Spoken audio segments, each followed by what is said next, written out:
Tonight's presentation, although edited for YouTube, contains imagery and subject matter some may find disturbing. While our program is educational, we still feel that viewer discretion is advised.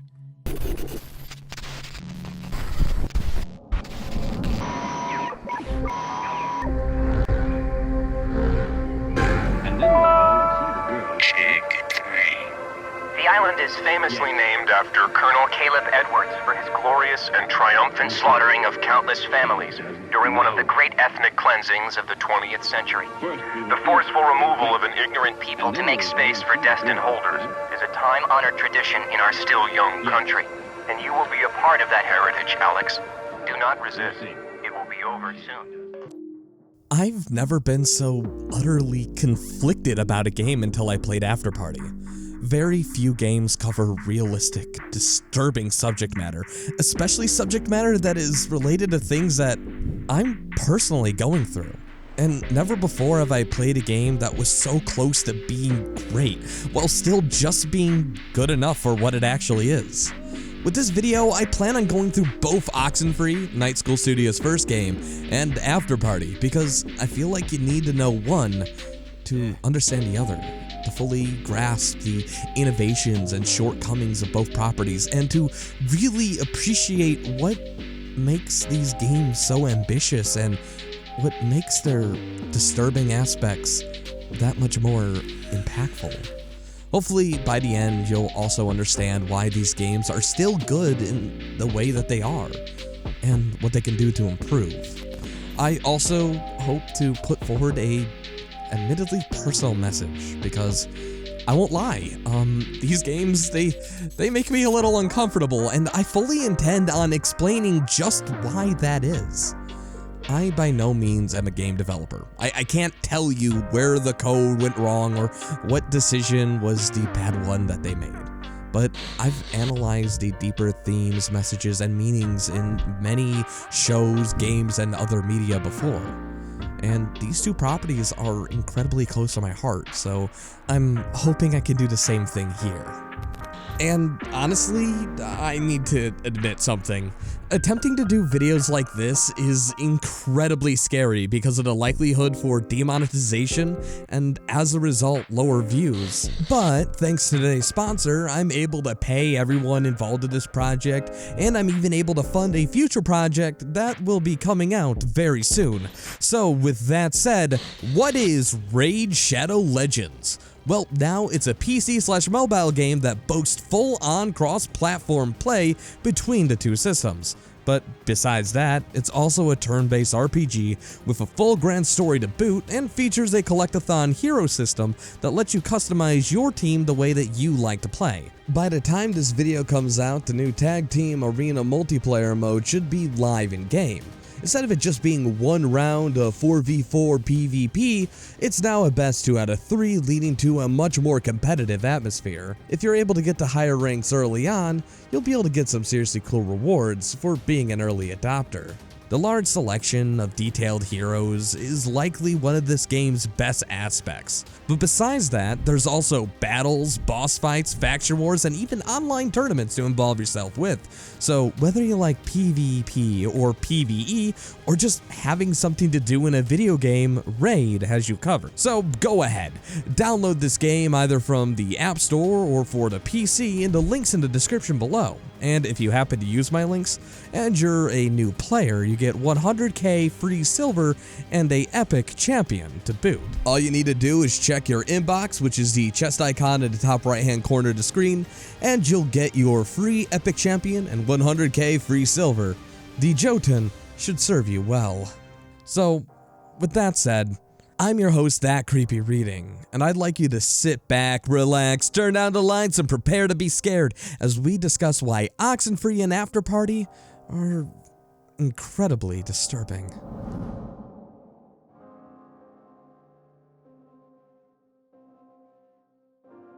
To start things off, Oxenfree and Afterparty are best played with a controller. I have a preference for the Xbox One controller, but if you have no other options, a keyboard and mouse might do. I also recommend playing at night with no distractions, meaning don't invite your friends for a playing session. There are two reasons why I say this. One, Oxenfree has these radio puzzles that make use of the controller's rumble system, and there are these very easily missable audio cues in the game that aren't great, so these rumble systems are probably the best way of getting through these puzzles. And that takes me to number 2. These are interactive story games. Every mechanic in an interactive story game is built carefully and specifically to serve the purposes of telling a story.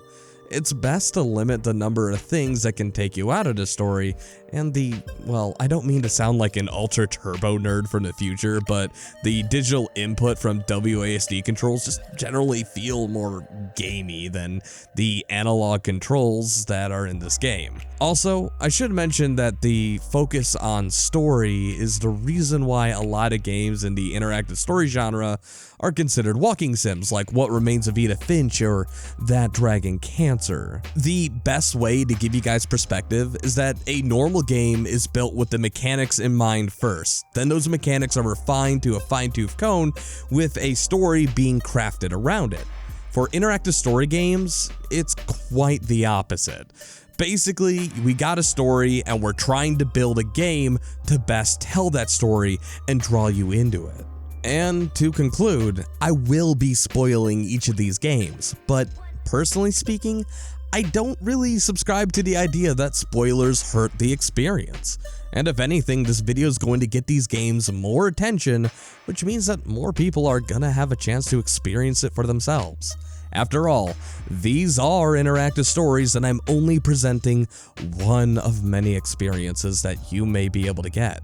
The fun of these games is to try to play the way that you would. Like, seriously, pretend to be a director of a movie and you're making critical decisions as you're filming, and then just see where the story takes you. Sometimes these decisions show more about yourself and your personal character than it does about the game's own plot and their characters, and that's what I find to be fun about this genre. Like I said in the intro, I have never played 2 games that were so close to being good, even genre-defying like The Telltale's The Walking Dead Season 1, but just fell short due to, well, reasons that, judging by the length of this script, I'll get into by the end of this video.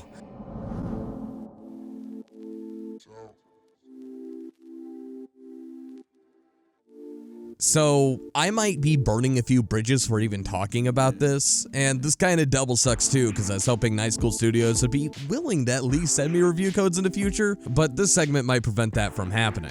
I first found out about Afterparty after I finished Oxen-free for the disturbing indie games list that I did a while back. I was super excited for it too after seeing the trailer, and I even added the game to my Steam wishlist, which if you don't know, notifies you whenever you get a sale on the game or when the game actually officially releases. I noticed that it had an October 29th, 2019 release date, so when the 29th happened, I expected to get an email letting me know that the game had launched like I kind of was trying to when I added it to my wishlist.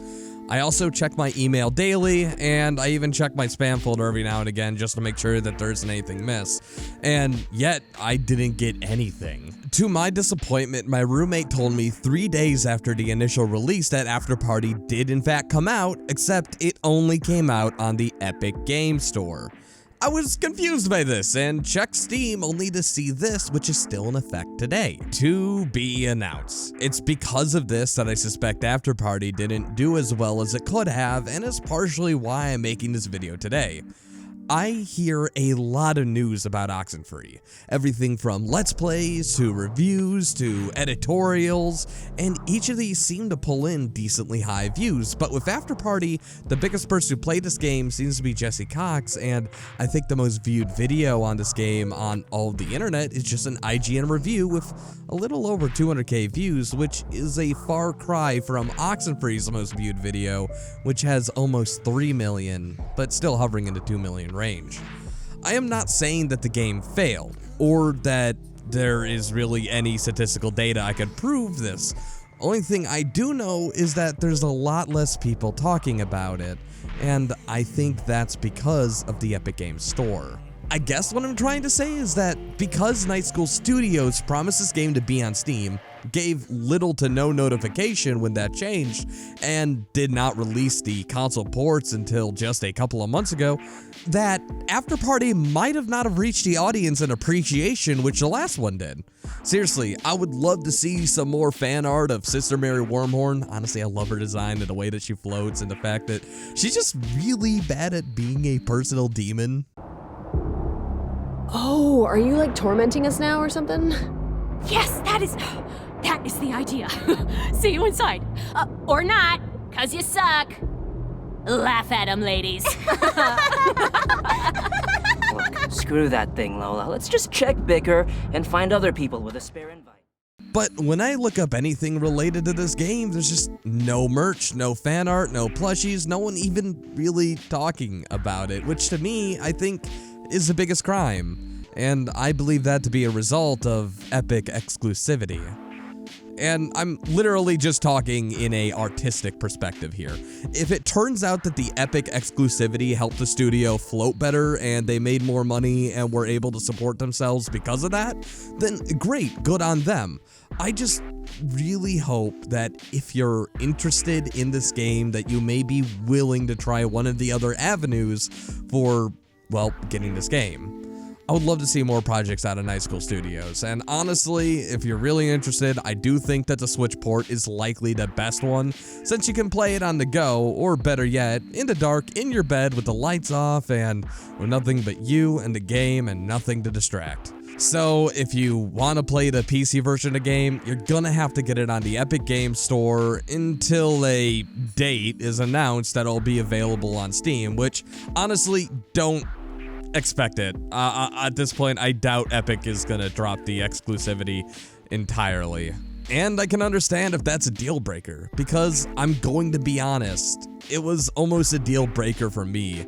It was such a deal breaker that I tried to even get them to give me a review code so I wouldn't have to buy it off of the Epic Games Store, as I don't really trust, well, the Epic Games Store at all. I don't trust the way that it handles information, and I don't like the fact that it can look at what I can do. So I understand, but genuinely speaking, if you liked Oxenfree or even just interactive stories in general, Afterparty is more than worth your time.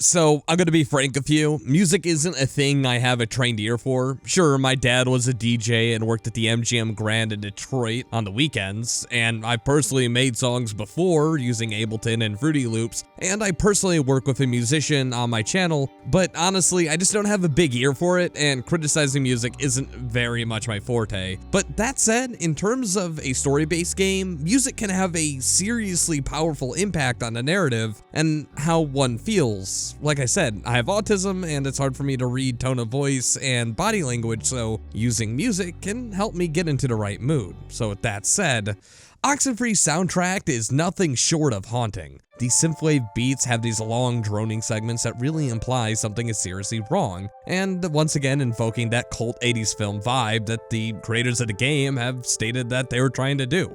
Honestly, I found myself listening to some of these outside of the game itself, and that should be a fantastic glowing endorsement. However, there's a problem here. Sometimes the music overpowers the dialogue audio, and typically speaking, for the most part, none of these songs are created for specific situations, but rather they're just loopable 5-minute tracks that play in the background of an area you're in.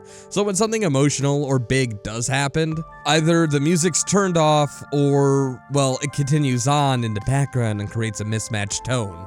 Personally speaking, I might be a bit biased here, but in Night in the Woods, they really nailed the OST. There's a bunch of musical cues and songs that are created for various story missions in the game, so that way, no matter where you're at or what you're doing, the musical audio always is keeping in tone with the type of feeling the scene is trying to convey. Not to mention, it makes it so that these powerful scenes are that much better because there's a banger of a song playing and it starts to enhance the emotional value of a scene. Here though, we have general horror synths that do its job well and, like I said, are a good listen outside of the game, but in the game, it's hit or miss. It generally works well, but there is definitely room for improvement. Afterparty, on the other hand, has a bit more of a creative solution to this problem. But still though, none of the songs seem to be really created for a specific scene, except for in a few notable situations. This is fine, however, because the music that is in there double acts as the game's sound design. Most of the game takes place in clubs, bars, raves, and parties, so the music in the game typically matches what the characters in that setting would be hearing. This actually adds to the immersion in some cases, as the characters try to talk over the music during the actual gameplay. As for the music in this game, there's a good mix of synth and operatic tones, which really ties the whole club and biblical hell thing together. The music in this game does not actively detract from the experience either, and are generally fun to listen to outside of the game itself, although I found less songs that I was willing to listen to repeatedly than I did in Oxen-free. That could be personal taste though. The song titles are also equally as comedic as the game tries to be, like Schoolyard Strangler or Hades Gonna Hate.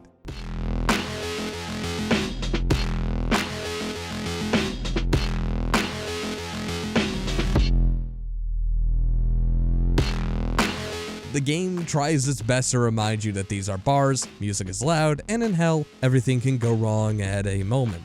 So there is that element in each track here, which leaves a lot of them feeling very samey. But like I said, it's not a problem because these also double as sound design, and the sound design really does immerse you into the story, which is all I can really ask for.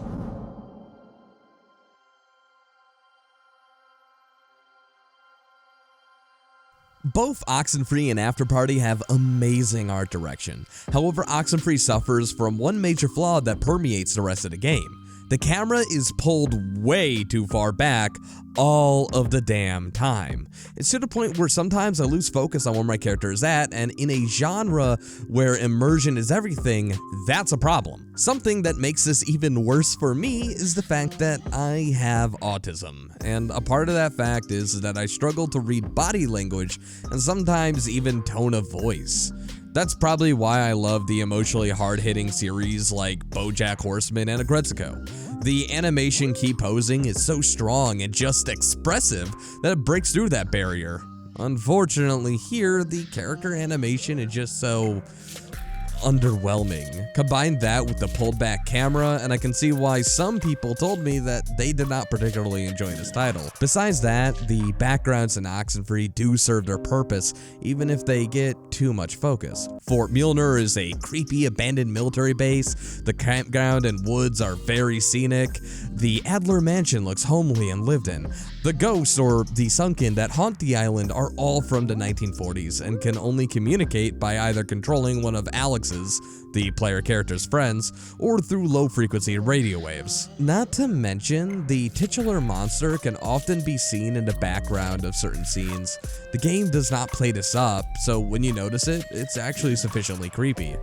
Oxenfree also employs a very synthwave aesthetic. It's similar to Stranger Things in this respect. The monsters communicate through radio waves, they create temporal loops that require you to interact with music boxes to break, and can seemingly create audio and visual hallucinations, with effects that remind me of a VHS skipping or just general video distortion and glitchiness. In general, it's a fantastic design and they pull it off pretty much flawlessly, other than the lack of personality that the camera presents. Afterparty, on the other hand, has a very strong artistic direction and pretty much fixes all the problems I had following Oxenfree. Hell is reimagined as this college downtown city area, and it feels incredibly claustrophobic. While traveling to various islands and bars around Hell, you'll get to see everything from neon signs, dive bars, clubs, raves, next to things like hellish artifacts that look straight out of Doom. Honestly, it ties in well with the theming and just generally looks pleasant to look at. Afterparty, like I said before, also fixes many of the problems Oxenfree has. The camera will pull in on intimate moments, In general, the camera moves in creative ways, and the character models are far bigger, allowing for creative and interesting designs, particularly on the demons, which let you read their expressions as their faces are far bigger. The humans, on the other hand, mostly look like background characters that would fit right in with a Gorillaz music video. Oxenfree is spooky enough to convey the cult horror movie vibes that it strives for, and Afterparty is bright, varied, and vibrant enough for the comedy focus that it uses.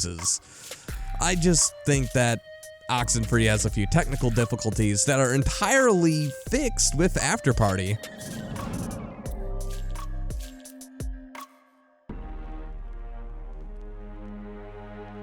Like I said before, these are interactive story games, meaning that in terms of gameplay, both of these titles are very light. Afterparty, for example, only has 3 simplistic minigames: Simon Says, Stack the Shots, and Beer Pong, outside of the regular dialogue mechanics and decision-making aspects. There are only 1 or 2 places each of these minigames are played, so none of them really overstay their welcome, and are only in the game to make it feel like you're having fun on a magical boozy adventure that outdrinks Satan.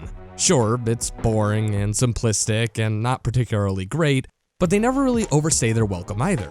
Not to mention, during these games, typically you can hear people talking, laughing, or delivering some sort of character-specific dialogue, which is the whole purpose of playing an interactive story game anyway. So it's not like you're just sitting there waiting for it to be over, unless if it's the Simon Says dancing minigame. This thing lasts forever, there's no real dialogue, and honestly, it's so easy that it's mind-numbing. It's kinda bad.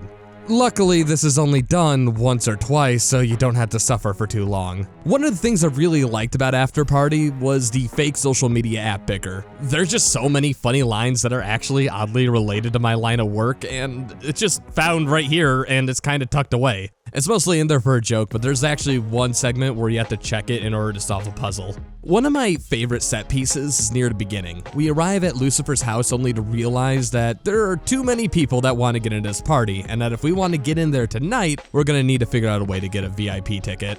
And that's when we discover that there's this demon named Fella who needs help catching some pre-med students who have been putting themselves into a coma in order to vacation down here in hell. If you choose to help Fella, you get to go to a bar and do your best to discern who shouldn't be at said bar based on the interviews you conduct with the 3 suspects. In any given conversation, there are 2 dialogue options with an unlockable 3rd one that will change based off of whatever drink you take. Most of these drinks are based off the types of personality a drunk person in real life might get, whether it's just aggressive and mean, liquid courage, insensitive joker, maybe even flirty, but some of them are more fantastical and clearly just there for a joke. Sure, Afterparty does have a more comedic tone than Oxenfree, but the focus on alcoholism and how to heal from it, I find that this actually detracts from the story in some cases, which is really the biggest blow this game has against it. It's not bad, it had a very interesting premise that had noble intentions that are sort of falling flat in terms of execution from a mechanical perspective.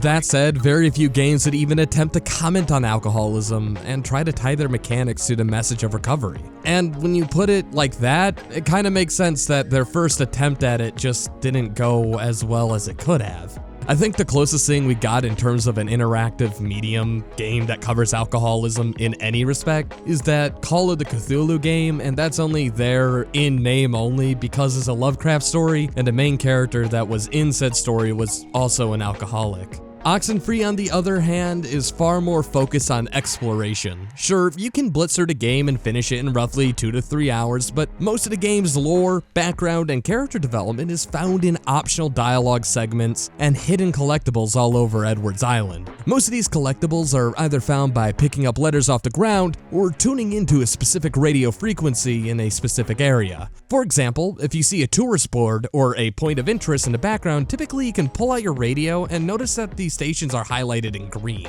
All you need to do is tune the radio station and bam, you got some interesting lore and something to listen to. There's also these piles of rocks that are all over the island that signify that there's an anomaly you can tune into. which is where the game sees a lot of its horror, as you tune into these alternate realities where things are far more grim than the one you currently reside in. As seen from our clip in the intro, at about 75% through the game, you'll also get the ability to get a second radio that can open up certain doors found throughout the game, which usually either have an anomaly behind it or an Adler letter, which tells you more about the game and the people who used to live there. I can't stress this enough, if you like exploration, this game might be for you. And as someone who doesn't typically explore a game to its completion, there's something satisfying about looking for clues or collectibles in the woods while bantering with your partner. Getting this information, too, is beneficial to the main story because the ghost will expect you to know certain things at certain points and will quiz you on it. If you don't find the collectibles, then yeah, this turns into a guessing game. However, if you're paying attention to the tourist boards and, the general areas around you, these quizzes feel a lot more fair.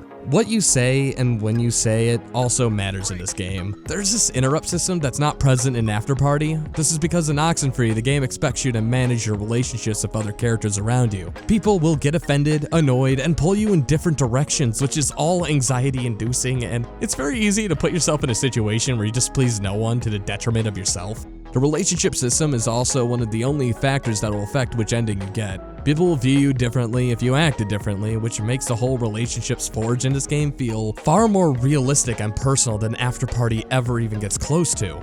That's why when something disturbing or terrible happens, it's incredibly impactful in Oxenfree.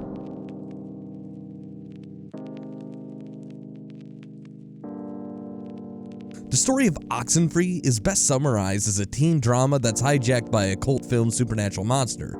The main cast of characters are deeply troubled even before they arrive on Edward's Island. Jonas lost his mom, the player character lost her brother, and your friend Ren takes drugs to edge out his personality throughout the story. And if that wasn't enough, you're stuck on an island with your dead brother's resentful girlfriend who blames you for the accident that took his life.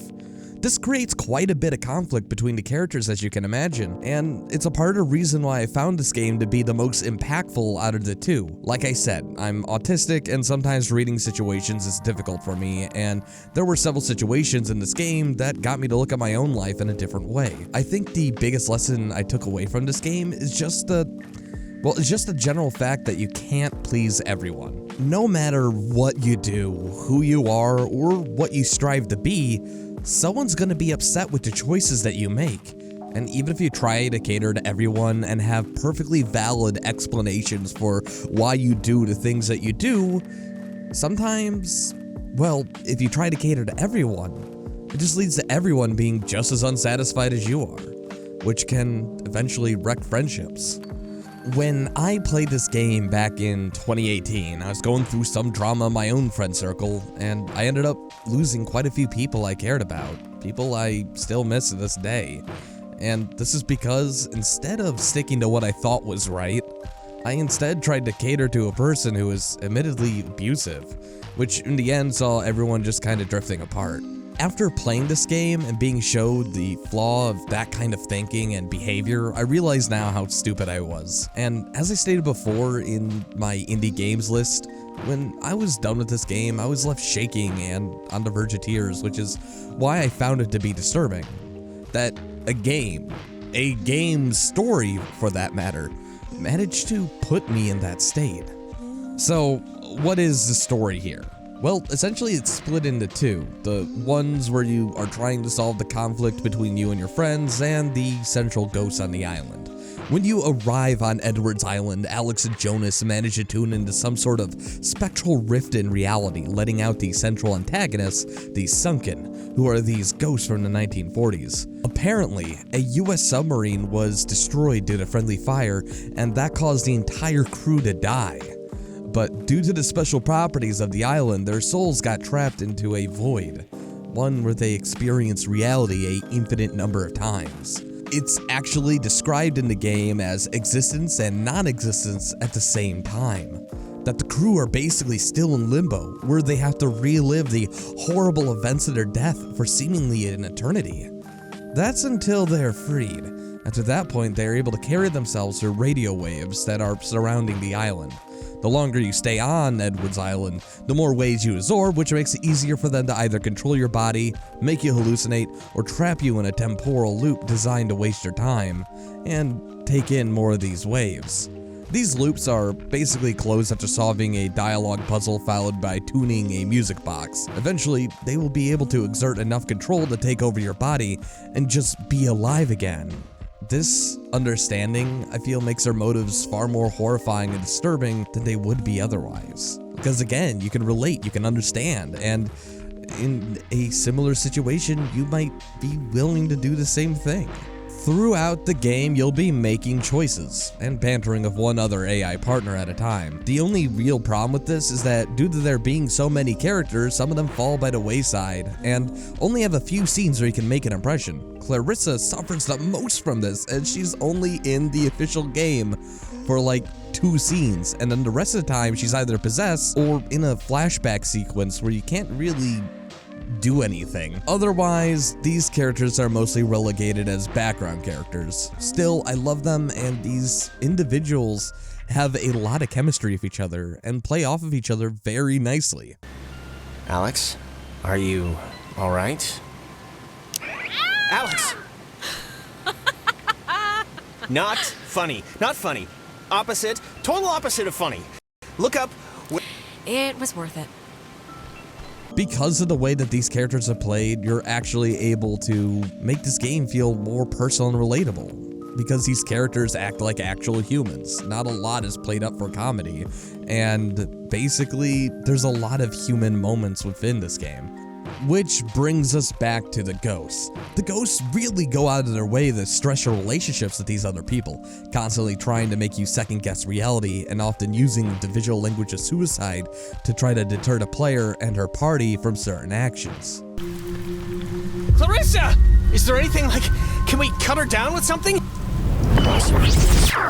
This was another one of those things that genuinely disturbed me. If you're not socially adept like myself, it's very easy to land an ending where everyone survives trauma, but that trauma is too great and we all end up drifting apart, a la Stand By Me. Honestly, that's not a bad way for the game to end. And yes, I know, there's technically better endings you can get, and there's even a perfect ending you can get within New Game Plus, but I feel like the game works its best when it's, well, down to earth and feels realistic, and the time travel stuff is just simply not focused on. So really, one playthrough was enough for me just to see what happens. Technically, I played it like 3 times for this video, and not one of them was in New Game Plus. That said, I was personally and emotionally moved by the original ending that I got, and let me tell you, it does take a lot to make me cry. And this game was one of those ones that was able to do so. I think the whole coming to age aspect of this game is really well done and one of the biggest things I latched onto. Not to mention, the more powerful imagery that the sunken use can make the more empathetic among us squeamish.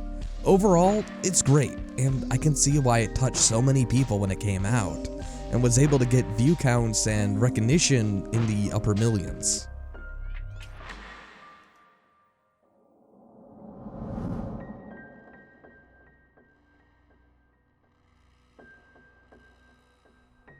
The first thing you're gonna notice coming from Oxenfree and Afterparty is that Afterparty focuses its efforts on being more comedic, and instead of having a bunch of relationships that ultimately don't get enough screen time to be as satisfying as you would like it to be, Afterparty focuses on the unlikely friendship shared by Milo and Lola, who are actually both player characters. Throughout the game, you'll be making choices, of course, but instead of being torn on what to do because one friend wants another thing, another wants another thing, and there could be serious implications for how people will view you, Milo and Lola typically have an idea of how they want to tackle a situation, damn any of the other side characters that may be around. And the biggest thing that affects a story in the long term isn't the denizens of hell who are judging you for what you've decided to do, but rather who you agree with more, Milo or Lola.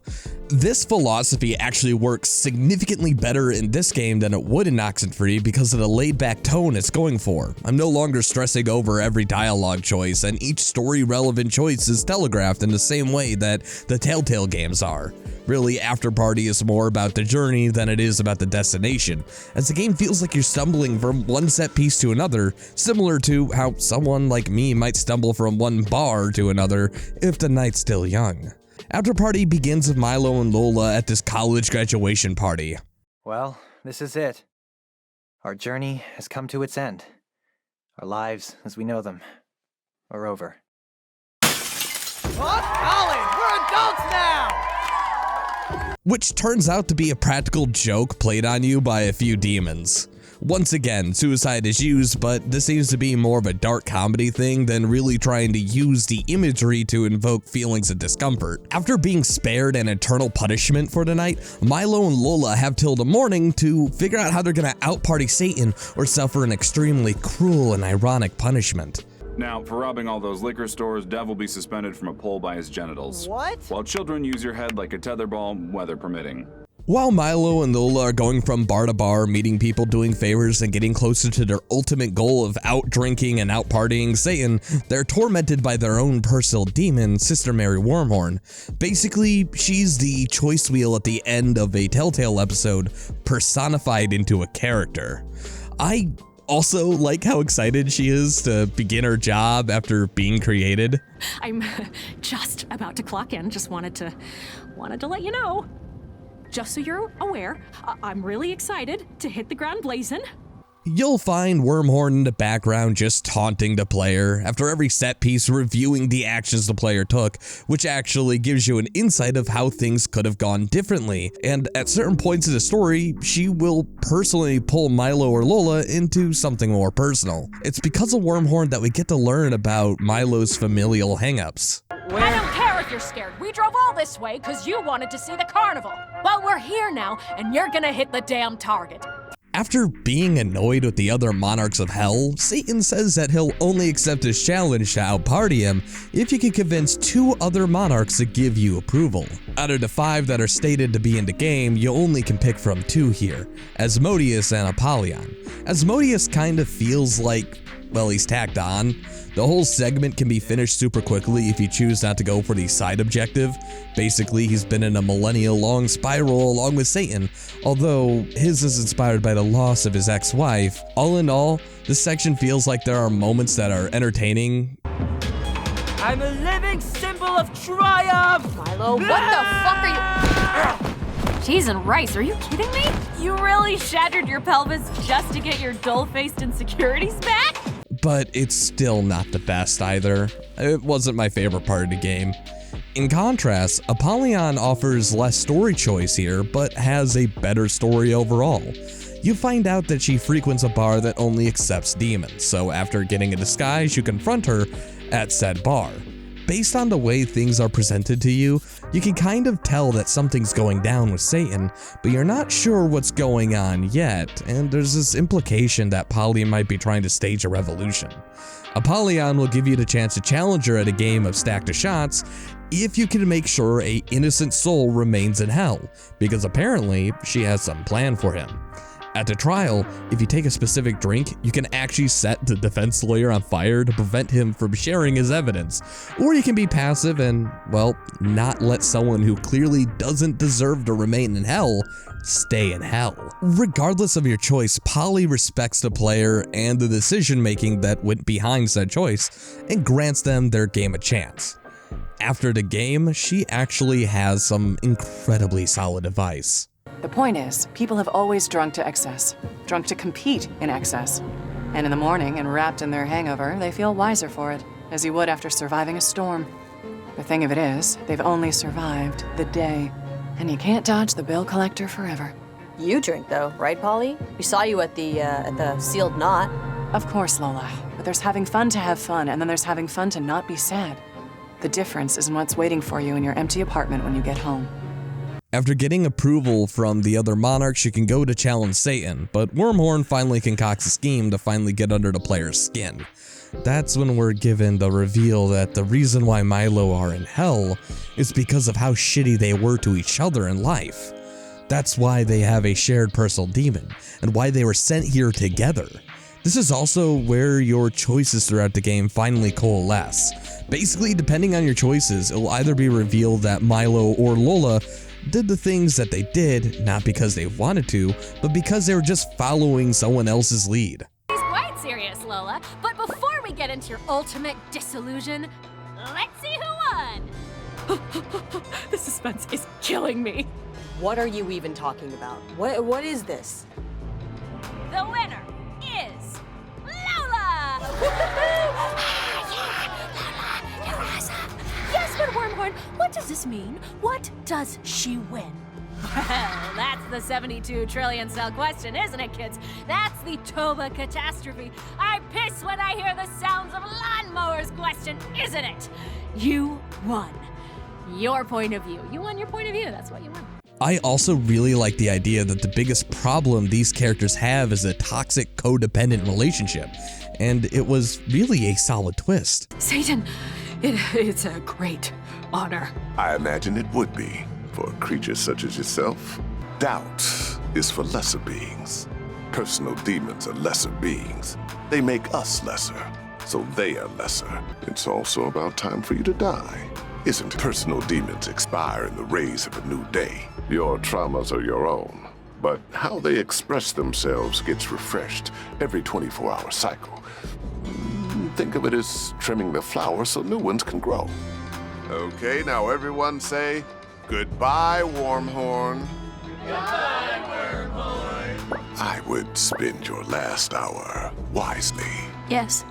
Hail Satan. This is really why I like Wormhorn as a character, and it's because of this I can kind of relate to her, believe it or not. Basically, this demon was created for one purpose and one purpose only, and her sights were so focused and narrow on achieving that goal that when she finally did it, she found herself alone. Sometimes an achievement isn't worth the salt it took to make it, and if you got no one standing by you in the end, it's not really worth that much. And you'll find that out as soon as the sweet ending or sweet accomplishment is over. And I'm not gonna lie, I don't exactly have many real-life friends to stand by me. I know it's stupid, but it took me a really long time to understand that even my online friendships still hold value. And whenever I see a scene like this, I kind of remember that old me that was depressed all the time because I kept focusing on how I had no one really to spend time with in the real life. And that even if I would achieve something major, the only people that would even care were people that were online. And whenever I see the scene, I'm reminded of that. After getting your other half back after this fight that Wormhorn causes, you're actually able to assemble a team to outdrink Satan. Based on how you treated some of the people, and if you get some objectives done, you'll be able to recruit different people on each playthrough. I also really like the build up to the scene. You arrive at Satan's place, it's clearly in disrepair, and Lucifer tries to weasel out of having this drinking contest because of how out of it he is. This, however, changes when it's discovered that Satan has a drinking problem. Yeah, I know, like it should have been pretty obvious because the whole game is, well, about hell and centered around the idea that everyone drinks themselves silly over how shitty this place is. But it actually turns out that this place is only shitty because Satan has let his duties fall to the wayside. In the last millennia, he's turned into a drunk. He just so happened to arrive on a night he was having an intervention. I don't know if any of you guys ever experienced this, but the reason why I find this game to be so disturbing is based on how realistically they portray alcoholism in these final scenes and how people tend to react to it.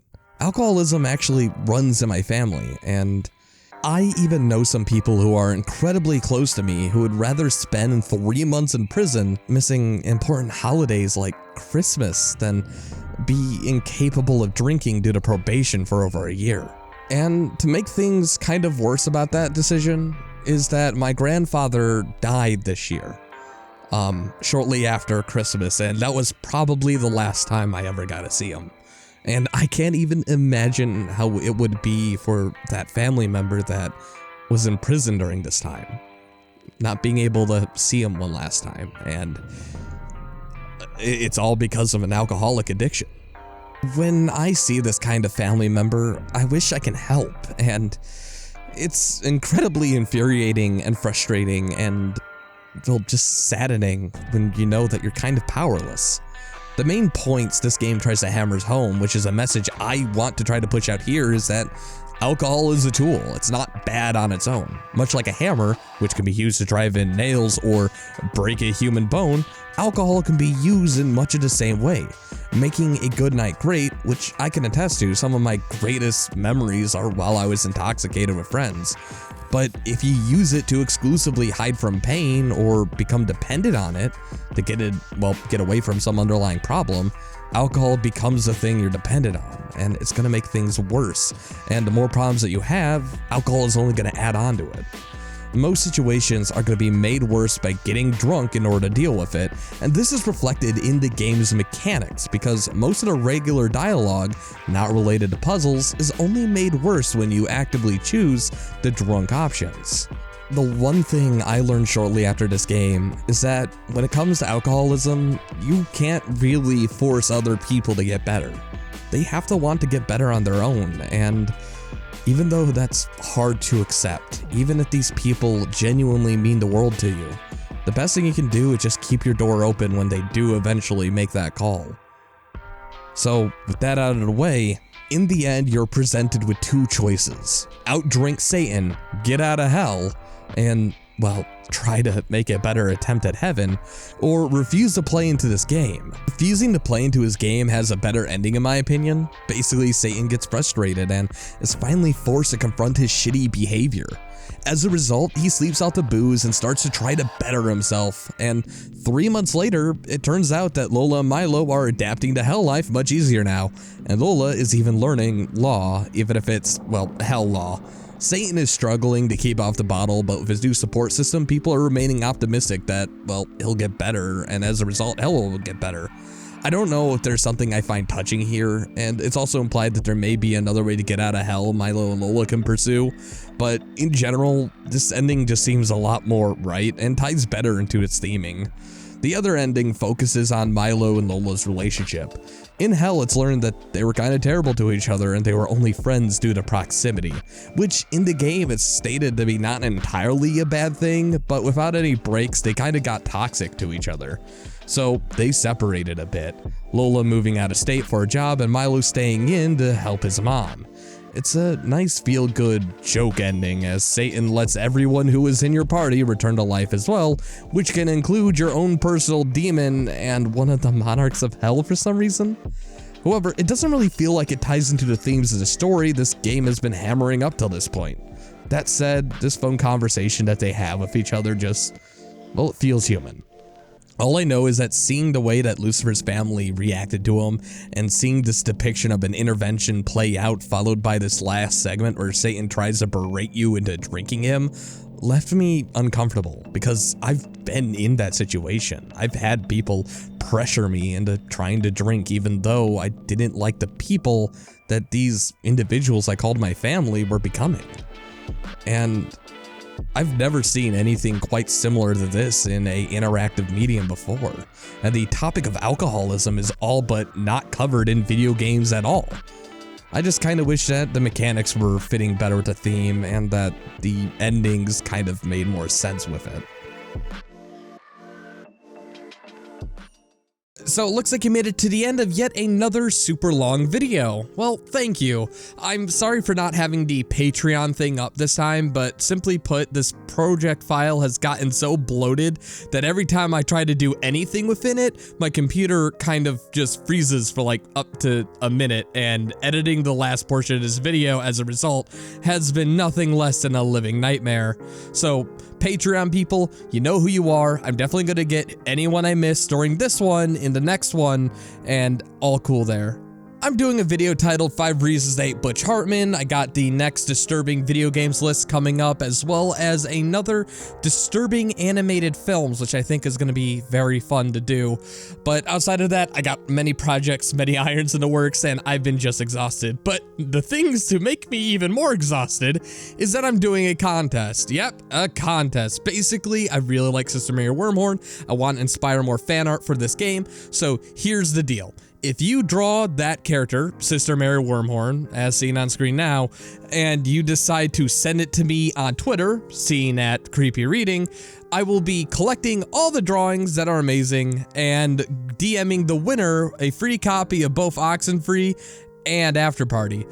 But in case you don't want the games or already have them, I'm also willing to donate you the total value of both properties. Just, you know, like I said, it'll be decided at the end of this week. The only rules are you have to draw it yourself, so don't steal other people's work, and you have to sign it, so that way I have someone to thank and congratulate and let people know.